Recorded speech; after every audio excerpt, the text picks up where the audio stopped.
ओडिशा उपकूल आड़कू तीव्र गतिरे माड़ी आसुची भीषण बात्या दाना।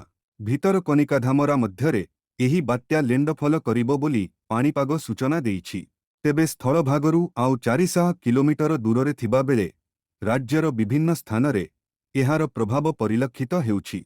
केन्द्रापड़ा, जगतसिंहपुर, भद्रक एवं बालेश्वर भली जिल्लारे वर्षा आरंभ हेबा सहित पवनर बेग मध्य वृद्धि पाइछि। एहा व्यतीत समुद्र मध्य धीरे धीरे अशांत हेबा आरंभ करिछि।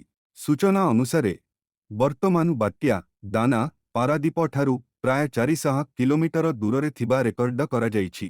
सेहीपरि धामरा बंदररू मध्य बात्या प्राय 400 किलोमीटर दूରରେ रहिछि। अन्य पक्षरे सागर द्वीपरू एही बात्या प्राय 500 किलोमीटर दूर दक्षिण दक्षिण पूर्वरे रहितिबा पाणीपाग विभाग पक्षरू सूचना मिलिछि। तेबे गत 6 घंटारू समुद्र भितरे बात्यार बेग प्राय 12 किलोमीटर रहिछि।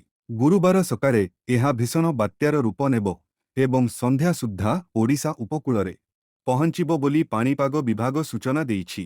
24 तारिख रातिरू उपकूलरे माड़ हेब दाना। उपकूल अंचलरे वर्षा जारी रहिछि। 13 किलोमीटर बेगरे ओडिशा उपकूल आड़कू माड़ी आसुछि बात्या। पारादीप ठारू दक्षिण पूर्व दिगरे 490 किमी दूରରେ रहिछि। आज मध्यरात्र किंबा आसंताकाली सकाळ सुद्धा भीषण बात्यारे परिणत हेब। भारतीय पाणीपाग विभागर आकलन भितरकनिका धामरा पाखापाखि अंचलरे स्थलभाग अतिक्रम करिब।